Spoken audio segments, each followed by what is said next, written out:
Welcome to the Live Explore podcast. If you like what you hear, please hit like and subscribe. Welcome, everyone. I'm Sean Payne with Pro Trust Sales Podcast, sponsored by Live Explore. And today I have with me my co-host, Isaiah Chass. Isaiah, thanks for joining us. Absolutely.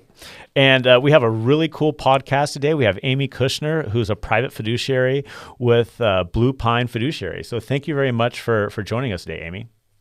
Thank you for having me. And so how this kind of came about was I've been working in probate and trust sales for about, 15, 16 years now. And we have this podcast, and we were talking about content to doing it, talking about what content would be cool to put out there. And there really isn't a whole lot about estate planning that way. So we thought we would reach out to some private fiduciaries and estate planning attorneys and kind of put together a series on that. And you reached out to us, and we're willing to do it. So thank you very much for agreeing to this. I think this is going to be a really cool episode. I kind of just briefly looked at your background and your website, which is great, by the way. Thanks. Tell us how you became a private fiduciary. So my story is actually a common one for a professional fiduciary. I had been administering trust for family members, my mother in particular, in the years before she passed. She had a lot of health problems. And then after she passed away, I was still the trustee and administered her estate. And her estate attorney kept calling me through the process, going like, "How are things going? Need help with this?" And I said, "No, this is like really straightforward to me. Like, I think I got it." And towards the end, he said, "You're really good and efficient at this. Have you ever thought about doing it professionally?" And I said, "This is a job?" He said, "Yeah, it's actually a really good job." He gave me some information about education I could get to move into the career. I was looking to make a career change at the time anyway, and it just sort of all the pieces fell into place. And I've been doing it for about 2 years now professionally. Very cool. Very cool. And it looks like you service various markets. So you're based, I think, out of Nevada City. Is that correct? That's correct. Okay, but you do work down here in the Bay Area quite a bit too. I do. So I actually split time between Nevada City and the Bay Area. Still have access to a rent-controlled apartment in San Francisco, luckily. Yeah. Right, okay. So like a lot of people, I moved up here during the pandemic when I realized I could work more remotely. And also, there is a huge need for fiduciaries in this particular county. There are currently, with myself and one other fiduciary, who are actively taking new clients right now. Oh, really? Wow. So I was able to build up sort of a local business here pretty quickly. But I do still take clients in the Bay Area. I'm there, usually every other month for about a week. Mm-hmm. I have a few attorneys, including my mother's estate attorney, who I still get clients from. And my father and stepmother still live there, so I'm down in the Bay Area a lot. Right. I'm just kind of curious, why is there not estate planning up in Nevada City so much? So do you have any reason why?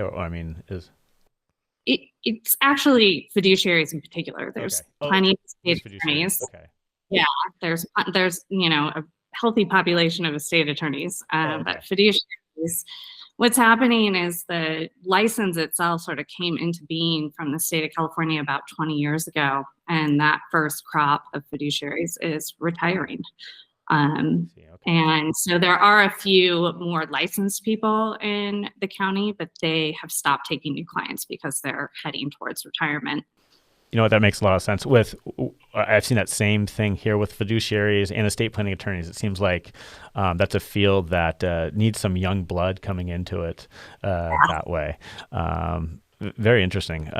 So could you explain, kind of give us a rundown of what you do, what the private fiduciary does that way in the estate planning process, and why it's important for individuals and families?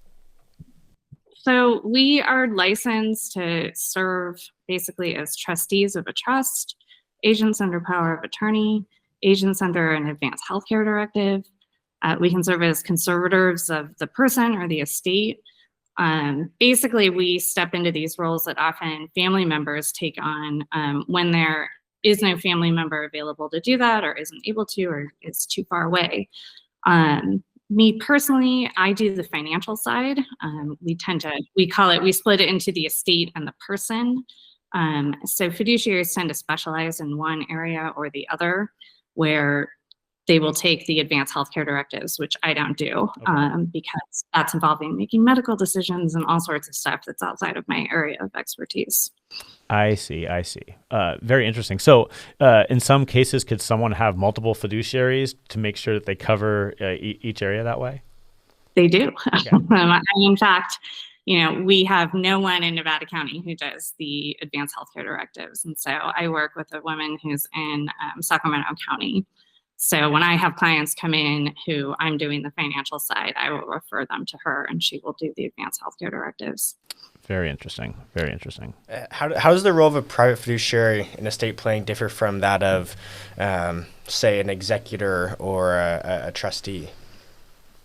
I mean, we are the executors and the trustees. I would say, we come in typically for people who don't have children, whose children live out of state, who are estranged from their children, or for people who have complicated family dynamics. They have a blended family, stepchildren, multiple, marriages, and they want a neutral party to come in and administer their estate. What about like just the bandwidth? I mean, I would find, especially like the financing side, kind of overwhelming. So I would assume that you probably just have clients that like you have executors or trustees, but they're just like, gosh, I just don't have the time, and I'm worried about doing this correctly too. Oh yeah, absolutely. There's multiple paths where I can kind of come into an estate.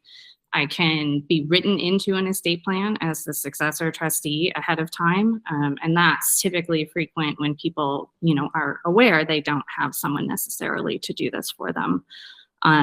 They know their children are, living abroad, or, any number of scenarios where someone would say, gosh, I want a professional to do this instead of a friend or a family member. Sure.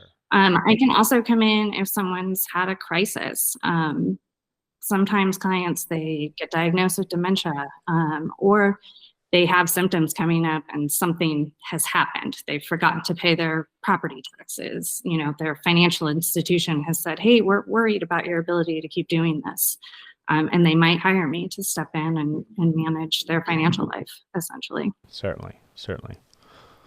What are some of the common misconceptions about estate planning that you encounter in your line of work? Gosh. I think one of the big ones that I'm always talking people out of is that they should keep their estate plan a secret, that who the money is going to, what's going to happen.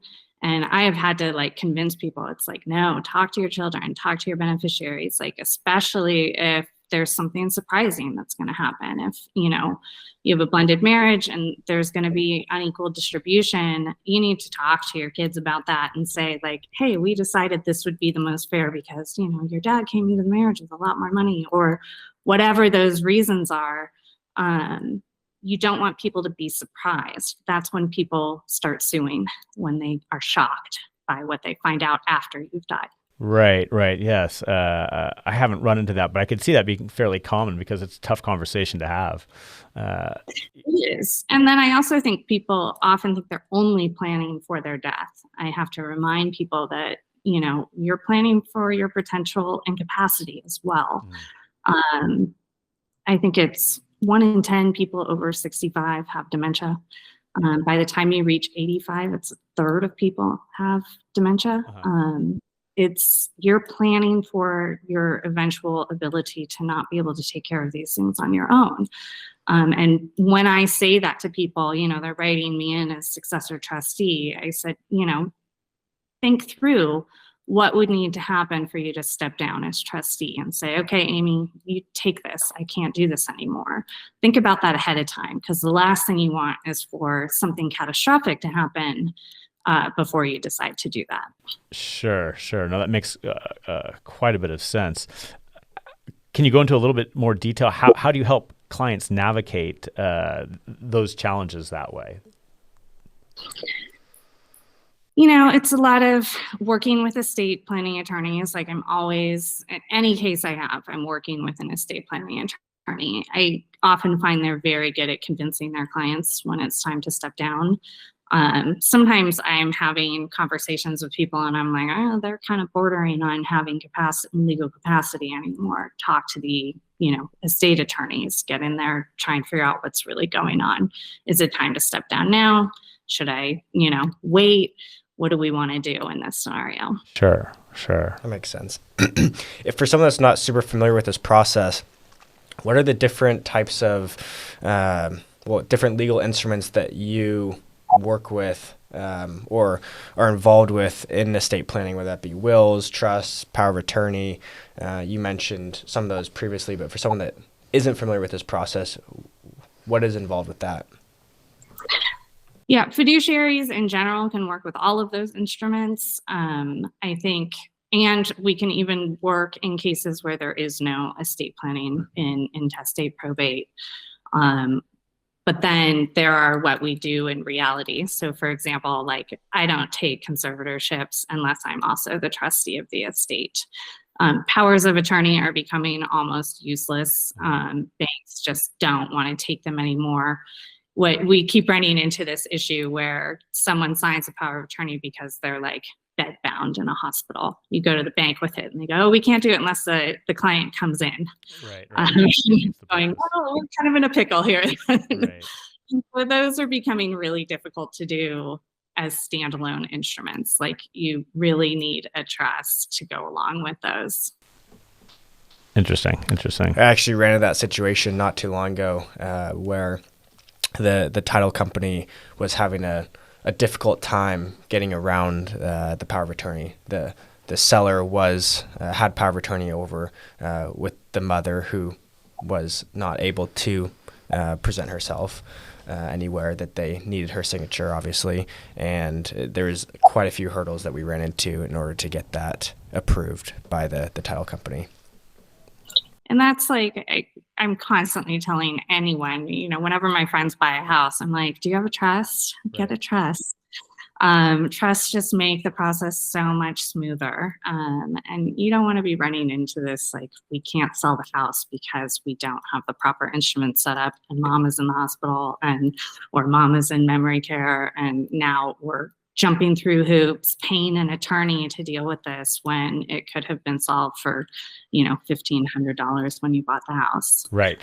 Yep. No, that's so true, and something that we talk to our clients about as well. So, that's so important, and something that people just don't think about often until decades after they've purchased the home or 2 or 3 homes. They're like, hey, should we have a trust at this point? And they're more really concerned about the stepped up basis, at that point and things of that nature. Kind of on that note, how does estate planning help in managing or reducing estate taxes? Can you talk a little bit about that? Do you feel comfortable talking about that? I'm not a CPA. Sure, I'm not a tax expert. So I want to put that out there. Don't think this is like, the word. I think, taxes aren't necessarily the thing that we're trying to avoid. I think 2024, the limit or where estate taxes start is 13.2 million, I think. It's a pretty sizable estate before estate taxes come in. And the state of California doesn't have estate tax at all. That's not true in other states, like Oregon does have an estate tax. So you can get hit if, you are, say you own a house in California, own a house in Oregon and move there to retire, you're going to get hit with the estate tax on your entire estate in Oregon. So there are certainly things to think about as you make decisions where you're going to retire, where you keep property. But in general, what you're trying to avoid is probate. Right. I think people don't understand how onerous the probate process can be. It's adding just mounds of expense to settle the estate. It's adding months and months of process. You're going through the courts. Everything has to be approved by the court. The probate courts virtually everywhere in California are massively backed up. So you're just sitting around waiting. And I think particularly when you're talking about an estate with real estate in it, since Prop 19 was passed, you're now from the date of death, the property taxes are being reassessed at the new higher value. And so you're paying property taxes. And when you're looking at waiting 6 to 8 months in probate to even get approval to sell the house, you're paying a lot of money to sit on an empty house. Yep. So true. So true. Are there any laws, regulations that you've seen recently change in estate planning or expect to change in estate planning? And how do you keep up with these changes? So we're actually required to do continuing education. I actually do 15 hours of continuing education every year. And almost all of it is, here's what's changed. And we get down into narrow topics. So like I have a class at the beginning of January, just in a couple of weeks, that's just like, here's all the new laws that came into effect this year. We're constantly getting updated. There's, and the variety, the laws apply differently, whether it's to, estate trusts, special needs trusts, conservatorships. There's been massive changes in conservatorships over the last couple of years. The Britney Spears laws, have really changed how those are administered, have changed the liability that comes along with those. It's been very interesting. That is. So it's constantly evolving that way, similar to real estate, where we have to stay. It's usually like every 4 months we have something new coming down the road that we have to train on that way. So yeah, there's always something new, and sometimes you're even just getting into regulatory stuff, so for example, with special needs trusts, we're dealing with just like regulatory papers that get put out by the Social Security Administration, where it's not even a court case. Somebody who works there wrote a memo that says, well, now we're treating it like this. Right. So there's a lot to keep up with. Have there been any huge changes recently in the last few years that totally rewrite or significantly change the process that people will encounter with this? Or is it more smaller regulatory, It tends to be like smaller regulatory stuff. I think, what is interesting is they are regularly increasing that amount for estate tax to kick in.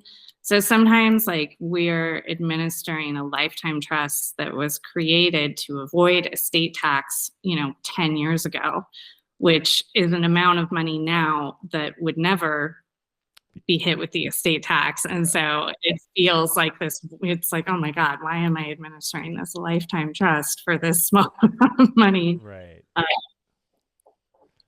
That was my cat. Oh. No worries. Do you see, how do you see the field of estate planning evolving? Do you see any big changes coming down the road in 5 or 10 years, or anything that you think is going to make the process easier technology wise or anything that way?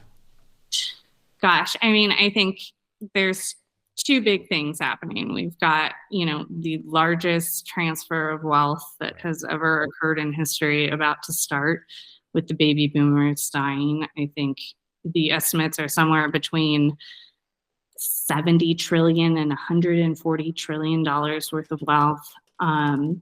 It's especially in California, there is a massive amount of that wealth in real estate. Yep. We don't have enough estate attorneys. We don't have enough fiduciaries. We don't have enough CPAs. We are going to need to see like massive growth in the estate industry to deal with all of it. And then on top of that, we are watching people's lives just become more and more digital. Right. I'm giving a presentation in February to other fiduciaries on sort of how do you deal when you walk into an estate and there's no paperwork? How do we administer people's lives when everything is digital? There's no bills coming in the mail anymore to find out where the accounts are. There's, what do you do when you've got a locked cell phone and no password to an email address? Wow, that is really interesting. I never even thought about that. Often, like when we come in, and we're evaluating the home, we have boxes of bills it's like, oh my gosh, take this to the fiduciary law firm and they're going to like go through this, right? So Yeah. gosh, I can totally see how that could be a real issue that way, that you can't And it would be very difficult to access that information. So yeah, we really have to prepare people for it. I tell my clients, like, for most people, it's secure enough to write down your password on a piece of paper and put it somewhere near your estate plan. you recommend that?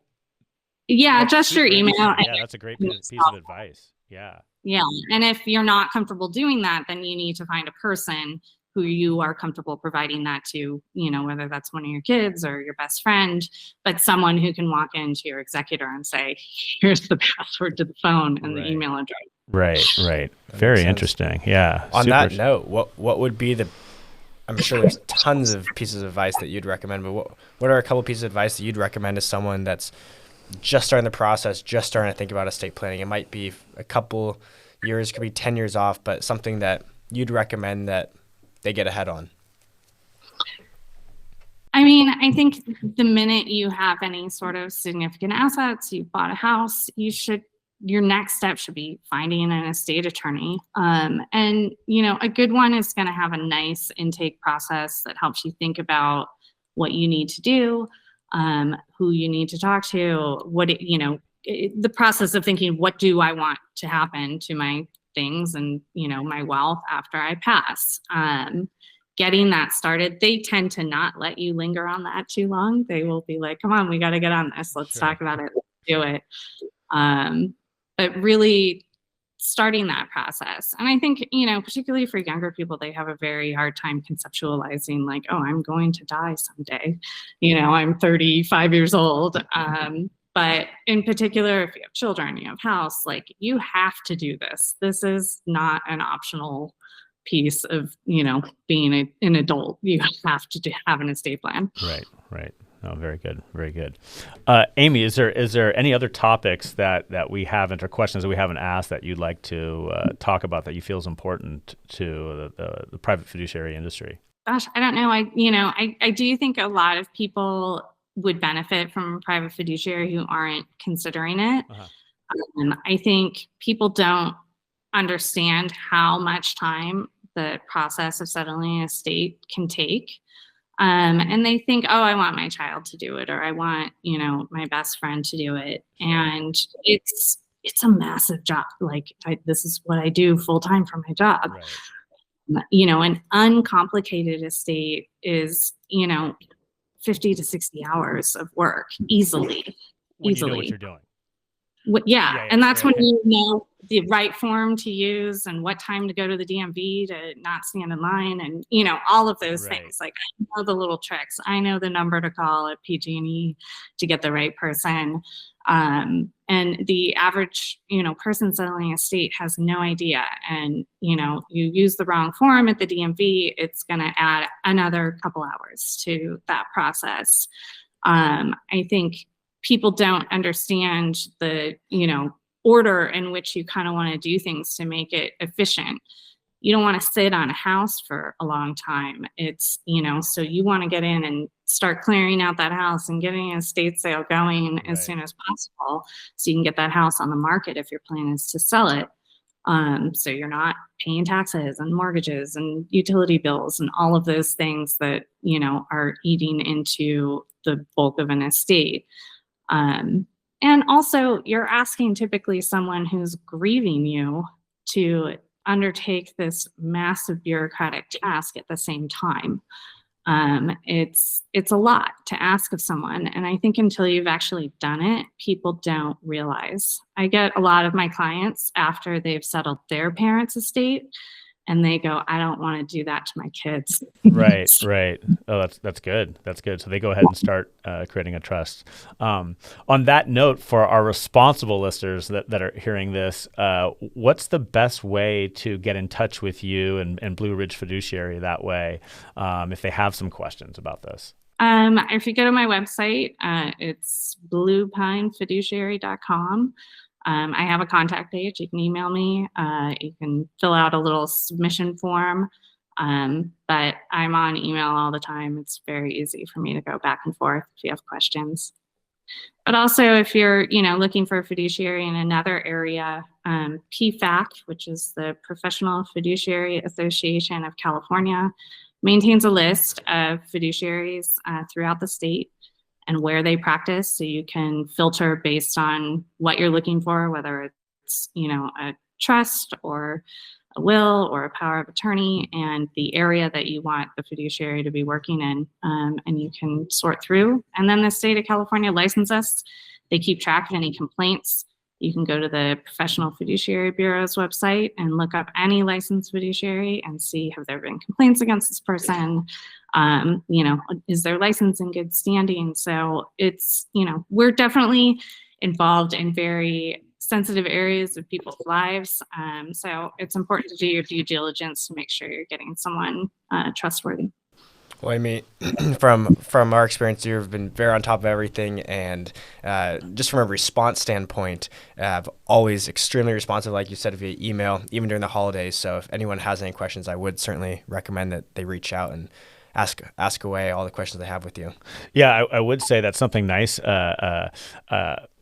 I would say as the industry fades out, the communication, like the people that are phasing out of the industry aren't used to like quicker communication that way. So it's really nice to work with a fiduciary and an estate planning attorney that kind of uses modern communication that way. And why I say this is because so many estate planning attorneys really, and I'm sure Amiee maybe your experience is that they just still don't like email. So getting a real estate contract approved can take 72 hours in some points. Sometimes that way. And I'm sure your experience is the same. So it's really nice to have a fiduciary that responds so quickly that way. So I encourage people that are listening to this, if you do need a fiduciary, reach out to Amiee. So. Well, thank you. I appreciate that. Yeah. Well, thank you very much for joining us. I think this is going to be a great episode. And if there's any future changes that you think is going to be significant to your industry, we'd love to have you back on. So thank you so much. I appreciate your time today. Great. Absolutely.